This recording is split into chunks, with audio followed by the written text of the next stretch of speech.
Dans 4 régions françaises, la Bretagne, les Pays de Loire, Poitou-Charentes et ici dans le centre, les fédérations régionales des centres d'initiative et de valorisation de l'agriculture et du milieu rural ont aidé 55 agriculteurs à tester des systèmes de culture économes en intrants, explications et résultats.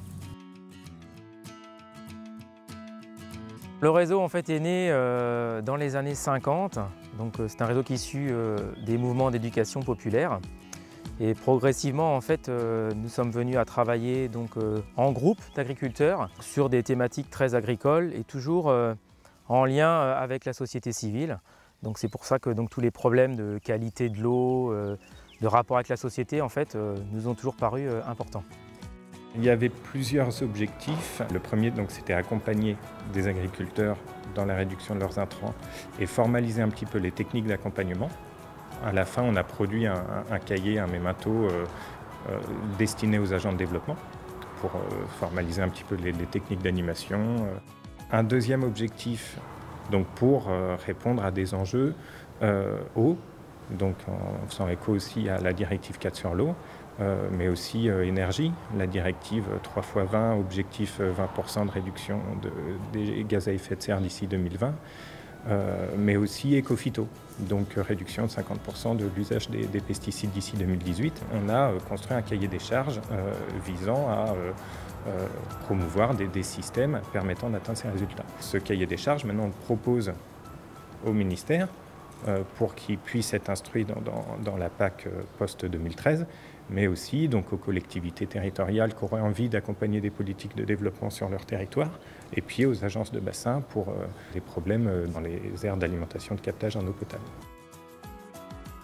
Je connaissais en fait des agriculteurs qui étaient partants pour aller dans ce groupe. Ils m'ont invité à aller à une première réunion, j'ai trouvé le sujet intéressant. Et donc par la suite, je me suis moi-même en fait intégré dans ce groupe. J'avais vraiment la volonté d'économiser les intrants. Je savais que j'allais le faire. Je voulais aussi diversifier un peu plus mes cultures, car j'avais que 3 cultures sur l'exploitation qui étaient blé, orge d'hiver et colza. J'avais déjà une idée d'une nouvelle culture qui était le tournesol. Et avec l'entrée dans ce groupe-là, finalement, j'ai été bien plus loin que prévu. Dans la réduction des intrants, j'ai été bien plus dur en fait que ce que j'avais prévu initialement. Ce qui est important, c'est de savoir en fait que réduire les utilisations d'intrants, tout en gardant économiquement en fait des marges correctes, c'est réalisable, quoi.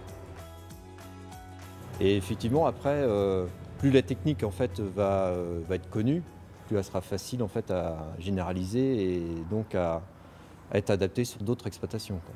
On a une diversité de raisons pour lesquelles les agriculteurs sont venus, parfois des problèmes sanitaires, suite à des intoxications suite à l'utilisation des pesticides, parfois pour réduire leurs coûts, pour faire des économies sur les engrais, les pesticides qui coûtent cher, parfois pour ne pas subir la réglementation. Parce qu'en fait, de toute façon, il faudra y aller. Et plutôt que de subir des choses assez technocratiques construites dans un bureau, non, proposons quelque chose sur une construction agronomique cohérente, avec assez de souplesse agronomique pour pouvoir piloter dans les fermes, mais qui puisse garantir des résultats satisfaisants.